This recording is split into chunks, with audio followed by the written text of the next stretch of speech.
Ассалаумағалейкум ардақты ағайын. Қайырлы күн, құрметті көрермендер.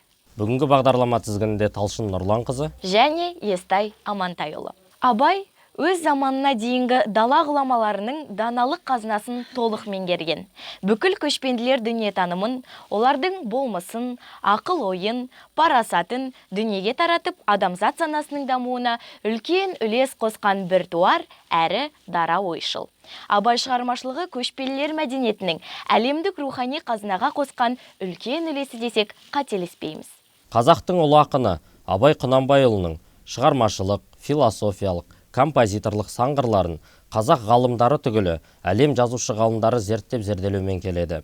Абайдың шығармашылық қырларын әлі де сан жылдар бойы зерттеп-зерделеуіміз қажет. Бүгінгі бағдарламамыздың тақырыбы оқыған білер әр сөзді. Ендеше бағдарлама қонағымен таныс болыңыздар. Сәрсен Аманжолов атындағы Шығыс Қазақстан мемлекеттік университеті қазақ-орыс филологиясы және журналистика кафедрасының доценті, филология ғылымдарының кандидаты Келгенбаева Бақытжан Бекенқызы. Бақытжан ханым, қош келдіңіз.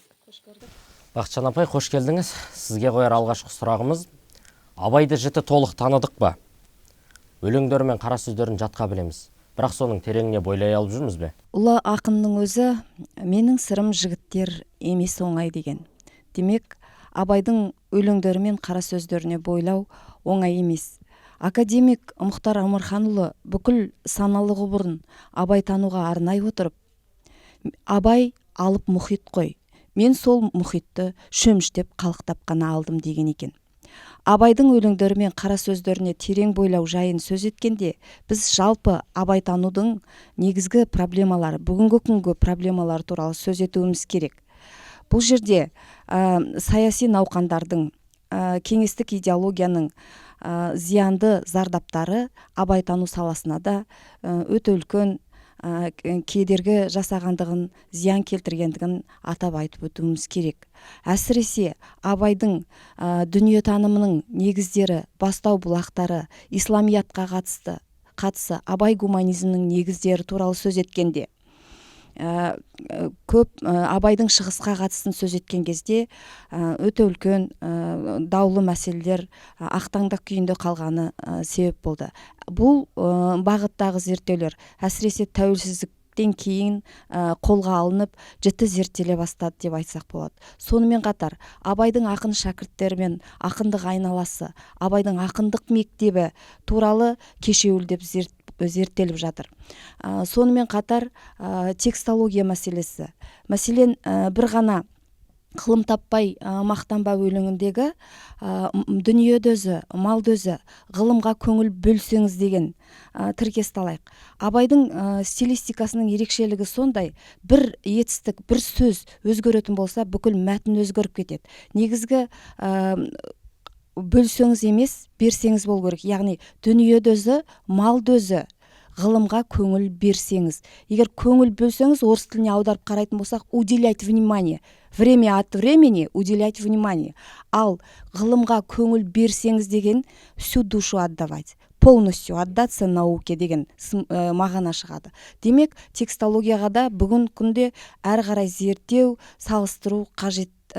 Сонымен қатар, Абайды толық тану, дұрыс тану мәселесінде мектепте Абайды оқыту проблемасы туралы сөз етуіміз керек. Өйткені осы уақытқа дейін әлеуметшіл Абай, кедейшіл Абай тұрғысынан түсіндіріліп келді.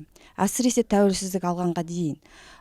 Бұл ретте Абайдың ұлы гуманистік концепциясы адамзаттың бәрін сүй, бауырым деп, және хақ жолы деп әділет Алланы сүй деген тұжырымын тұрғысынан оқуымыз керек. Яғни Абайды үзіп жұлмай, осы концепциясының негізінде тұтастай толық оқыту проблемасы 2000 жылдардан бастап қана қолға алына бастады. Сондықтан мектепте оқытылуын қадағаламай, қай тұрғыдан ақпарат беріліп жатыр, жоғары оқу орнында оқылуын қадағаламай, арнайы мамандар дайындамай, біз Абайдың тереңіне бойлай алдық деп толыққанды айтуға келмейді. Және әр ұрпақтың өзінің Абайы бар. Әр ұрпақ өз заманының ерекшелігіне байланысты Абай туралы өз пікірін, өз сөзін айтпақшы. Рахмет. Келесі қояр сұрағымыз белгілі журналист Қалибек Алтыбаевтың пікірінше Абай жолы романындағы ең обалды образ Құнанбай, ал кейіпкер Ділдә. Құнанбай мен Ділдәға қаншалықты қиянат жасалған? Осы жайында айтып өтсеңіз. Енді Қалибек Алтыбаевтың пікірі өзінің субъективті жеке пікірі. Менің айтарым, эпопеяның бірінші кітабы 1942 жылы, екінші кітабы 1947 жылы, үшінші кітабы 1952 жылы, төртінші кітабы 1956 жылы жазылды. Содан бері Мұхтар Әуезовтің Абай жолы роман эпопеясы туралы айтылар пікір де көзқараста түгесілген емес. Онымен қоса 1949 жылы Кеңес одағының мемлекеттік сыйлығы берілді бірінші, екінші кітаптарға, және 1959 жылы Лениндік сыйлық берілді. Бұл меніңше мемлекеттің де халықтың да берген үлкен бағасы Абай жолы роман эпопеясына. Ал енді әдебиетші емес, жеке оқырман ретіндегі менің пікірім, Абай жолы Құнанбайдың бейнесін, Абайдың бейнесін Мұхтар Әуезовтің Абай жолы роман эпопеясы деңгейінде сомдаған көркем туынды біздің қазақ әдебиетінде әлі туа қойған жоқ. Сондықтан жаңағы әртүрлі пікірлер айтыла берер. Дегенмен де тарихи Құнанбай бар да, кесек тұлға, типтік образ, Абай жолындағы көркем бейне Құнанбай бар. Бұл арасын біз екшеп оқуымыз керек. Әрине, кеңестік идеологияның ықпалы тигені рас, бірақ та мектепте Абай жолы роман эпопеясын оқыған кезде тарихи Құнанбай қандай болды? Алла жолын тұтынған, Құдайға құл болған, әділде турашыл Құнанбай, батыр Құнанбай, балуан Құнанбай, найзагер Құнанбай қандай болды? Осы турасын айтып беруіміз керек. Яғни көркемдік шешім бар да, тарихи шындық бар. Тарихи Құнанбайдың тұлғасына келетін болсақ, біз Ахат Шәкәрімұлы, Құнанбайдың көзін көрген поляк саяхатшысы Адольф Янушкевич, одан кейін Ысқақов Әрхам Кәкітайұлы, тағы басқа адамдардың, Көкбай Жанатайұлы, осы адамдардың естеліктеріне сүйенеміз. Жүгінетін болсақ, мысалы Ахат Шәкәрімұлы айтады: Құнанбай Өскенбайұлы қазақтағы қасиетті әулие адамдардың бірі еді дейді.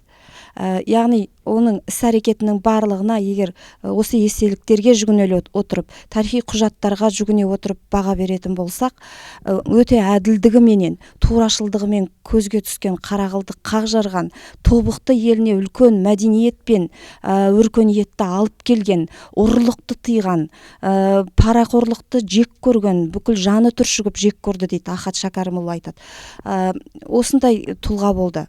Яғни өмірге Абайды әкеліп, Абайды тәрбиелеуінің өзінде өте үлкен ұлағат жатыр. Мысалға, жаңағы өзінің топ баласының ішінен Абай Құнанбайұлының, Абайдың, Ибрахимнің ертең болашақта үлкен үміт күттіретін адам болатындығын бірден танып, оны оқуға беріп, одан кейін 13 жасында ел ісіне араластыруының өзі үлкен Құнанбайдың тұлғалық қасиеттерін көрсетеді. Әке ретінде де, және мемлекет қайраткері ретінде де.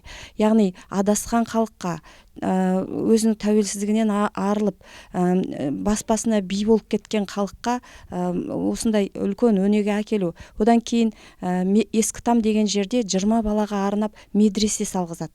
Яғни оқу білімге үгіттеу Құнанбайдан басталғандығын көруімізге болады. Одан кейін Қарқаралыда мешіт салғызады. Бұдан кейін Абайдың өзін адамгершілік тәрбиесін алсын, тәлім тәрбие алсын, ұлттық негізде тәрбиеленсін деп алдыменен Ахмет Риза медресесіне береді.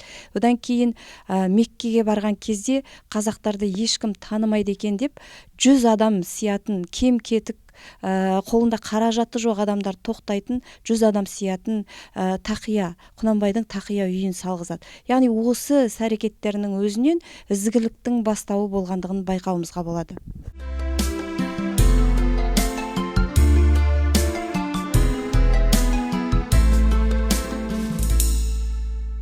Құнанбай образы бұрын соңды ешқандай қазақтың шығармаларында бейнеленбеген дейсіз ғой?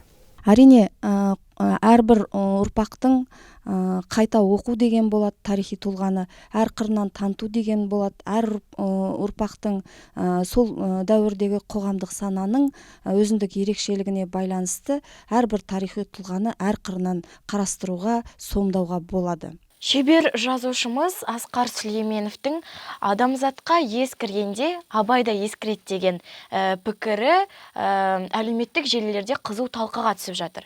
Осы жайында жалпы не айта аласыз? Бұнымен автор не айтқысы келді деп ойлайсыз? Енді бұл ойланатын нәрсе. Әркім айтылған сөзді де, мысалы белгілі бір афористік сөзді де әркім өзінің талғам таразысына сай ұғады. Бұл жерде менің айтатыным, Асқар Сүлейменов дау жоқ, ой жүйесі мүлдем бөлек жазушы болды. Ол кісінің айтқысы келіп отырғаны, Абай қазақ халқын аямай сынады. Өзі айтады ғой, осы мен қазақпын ба? Қазақ болсам, оның әрбір іс-әрекетін қолдап отыруым керек еді. Мен соншалықты неге оны жек көріп сынаймын деген сияқты. Яғни өте ұлы сүйіспеншілікпенен сынады. Бойындағы адамдықты бұзатын, адамдықтың негізін бұзатын дертті жағдайларды, қоғамға қайшылықтарды көп әкелетін жағдайлардың барлығынан тыйылу үшін қатты сынады. Сондықтан біз оны сыншыл болды дейміз, ағартушы реализмнің өкілі болды деп айтамыз. Ал енді Асқар Сүлейменовтің айтып отырғаны, бүгінгі күнде сол Абай сынаған, Абай дәуіріндегі қазаққа тән жаман мінездерді, мерез мінездерді арыладық па? Егер болашақта осыны арылатын болсақ, бізге Абайдың ақылы, Абайдың даналығы қажет болмайды. Яғни қазақ түзелу керек деген мақсатта айтылды. Менің айтқым келетіні, қазаққа ескірсін, бірақ Абай ескірмесін. Қазақтың белгілі жазушысы, ғалымы Таласбек Әсемқұловтың Аюп һәм Абай атты мақаласында Абайды Аюп пайғамбармен салыстыра отырып, өз заманының жалғызсыраған образына теңеген. Қалай ойлайсыз, жалпы Абайды пайғамбар деуге келе ме осы тұста?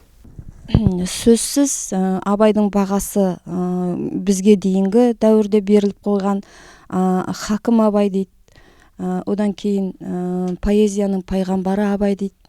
Яғни бұл метафоралар бекерден бекер айтылмаса керек. Ал енді Аюп пен Абай деген мақалаға келетін болсақ, бұл жерде менің өз пікірім, жеке пікірім, автор Абайдың жарқ етпес қара көңілім не қылсады деген өлеңінің жанрына қатысты, оның тақырыбына қатысты өзіндік пікір білдіруге тырысқан. Екі шумақтан ғана тұратын бұл өлеңде бұрынғы зерттеушілер айтып жүргендей, махаббат лирикасы, сүйіспеншілік, адамға адамның сүйіспеншілігі, қыз бен жігіттің арасындағы сүйіспеншілік емес, бұл жерде жаратушыға деген пендесінің сүйіспеншілігі туралы сөз етіп отыр. Яғни Алланың нұрына, Алланың дидарына ғашық болу, жарым деп отырғаны осы тұрғыдан. Шәкәрімнің өлеңдерінде осы тұрғыдан талданып жүргені бәрімізге белгілі. Ал енді Аюп деген кім дейтін болсақ, Інжілде Аюп қаншама мехнат шексе де, жаны ауырса да, тәні ауырса да, Аллаға құлшылық етуін, оған шәк келтірмей, оның жүрегіндегі сенімінен айнымаған адам. Яғни басына қанша қиындық, қанша сын жібереді. Әзәзіл Алла тағаланы үгіттеп, бұл құдайшыл деп мадақтайды екенсіз Аюпты. Енді осыны бір сынға алып көрейікші деп, оның 7 баласын бірдей, бүкіл мал мүлкін, дәулетінің барлығын алады, малын да алады, жанын қинайды, балаларын алып жанын қинайды, жалғыздықта қалдырады, ең соңында тәнін қинайды. Яғни бүкіл денесін құрт басты дейді. Құрт басып шірей бастады, сол құрттар жерге түсе бастады деп суреттейді. Сонда да Алла жаңағы жаратушыға Аюп пайғамбар шәк келтірмейді. Сіз дейді, менің тәнімді емес, жанымды сынап көріңіз, және қорқытып сынамаңыз, шынайы сынаңыз деген дүниені айтады. Сонда мен бар шынымды айтамын дейді. Яғни тәнімді сынама, жанымды сына дейді. Бұл жерде Аллаға деген сенім, құлшылық, адамның жүрегіндегі иманы, шынға деген сенімі осы туралы сөз етіп отыр. Ал Абай болатын болса, Аллаға ықтиярсыздық жол емес дейді. Яғни бүкіл ішкі жан дүниеңмен тануың керек. Алланы тану үшін босамас буын қажет дейді. Яғни бүкіл ішкі дүниедегі сенім туралы. Яғни бұл тұрғысынан алғанда Абайдың Аллаға деген құлшылығы, оған деген сенімі тұрғысынан Аюп пайғамбармен салыстыруға келетін шығар. Абай жолы романы бәрімізге белгілі кеңестік кезеңде жазылғаны болатын. Қалай ойлайсыз, қазіргі тәуелсіз Қазақстанға тәуелсіз Абай қажет пе жалпы? Енді жаңа Абай жолы туралы айттық қой. Осында Құнанбайға байланысты айтатын болсақ, тағы да мынау өз немересі Шәкәрімге айтқан екен. Халық мені 2 рет ажалдан, 2 рет айдаудан алып қалды деп. Яғни халықтың сүйіспеншілігіне, ризашылығына бөленген ұлы болды. Халықтың жақсысы болды. Тентегін тыятын, адамгершілікке, ізгілікке бастайтын тұлға болды. Сол сияқты Абайдың образына қатысты да көптеген дүниелерді айтуға болады. Мысалы, Абай жолы роман эпопеясы жазылғаннан кейін Мұхтар Омарханұлы Абай танудан жарияланбаған материалдар деген кітап шығарды. Бұл яғни өзі айтқан екен, мен әлі де 4 томға жүк болатындай мен кітап материалдар жинадым деп айтады екен. Яғни Абай жолын ары қарай тағы бір қарасам, кейінгі ұрпаққа көптеген ақиқаттарды жеткізсем деген ой Мұхтар Омарханұлында болған тәрізді. Бірақ енді өкінішке орай Абай жолы қайтадан жазылмай қалды. Біз кез келген қаламгерлердің өзінің белгілі бір туындысының жазылуына қайтадан оралып жататын жағдайларын білеміз. Мысалы, Ғабит Мүсірепов Дауылдан кейін роман 7 рет жазған екен. Яғни мүмкіншілік болса Абай жолы қайтадан жазылуы да мүмкін еді деген ойым бар менің. Ал енді бүгінгі тәуелсіз Қазақстанға Абай жолы сияқты шығарма, жаңа Абай қоғамдық санадан, сол дәуірдегі қоғамдық санадан тәуелсіз Абай қажет пе дейтін болсақ, әрине қажет. Мысалы, өркениетті елдерде ұлы тұлғаларына, ірі тарихи тұлғаларына әр қырынан баға беріп, оның өмірінің әртүрлі кезеңдерін, әртүрлі авторлық позиция тұрғысынан жазылған шығармалар өте көп. Мысалы, бір ғана бірінші Петр Далайық Ресейдегі. Ол кісі туралы қаншама тарихи туындылар бар. Ол кісі туралы қаншама кинофильмдер бар. Яғни бұл тақырып түгесілмейтін тақырып. Сондықтан қажет, әрине сөзсіз қажет. Жауабыңызға үлкен рахмет. Келесі қояр сұрағымыз, ұлы ақынның бір сөзін мысалға ала отырып, бүгінгі елдің жастарына қандай ақыл әрі тілек айтар едіңіз? Күллі адам баласын қорғылатын 3 нәрсе бар. Содан қашпақ керек. Әуелі надандық, екінші еріншектік, үшінші залымдық. Және өлеңменен айта кетейін, қайғы келсе қарсы тұр, құлай берме. Қызық көрсең, қызықпа, соңын ерме. Жүрегіңнің түбіне терең бойла, содан тапқан шын асыл тастай көрме. Құрметті Бақытжан ханым, бүгінгі бағдарламамызға келіп ой бөліскеніңізге үлкен рахмет. Бақытжан Бекенқызы, сүбелі сұхбатыңызға мың алғыс тілей отыра, сізге ғылым жолында мол табыстар тілейміз. Сөзімізді қазақтың ақыны Тыныштықбек Әбдікәкімұлының сөзімен қорытындыласақ, табына беруден түкте шықпайды. Кемел танымға талпыныңыздар, іздеңіздер, зерттеңіздер, жаңалық ашыңыздар. Абай жеткен биіктіктердің ар жағында да шексіз таным дүниелері бар. Соларды меңгеруге ұмтылайық. Келесі кездескенше аман, сау болыңыздар.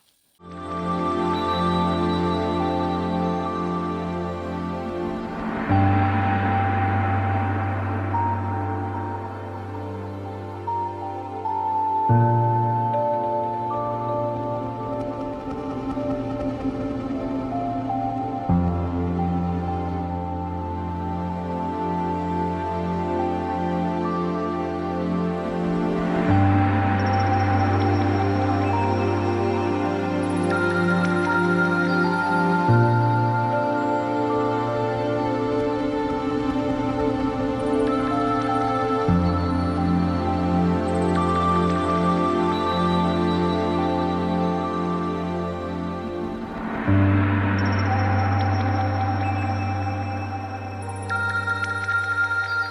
Thank you.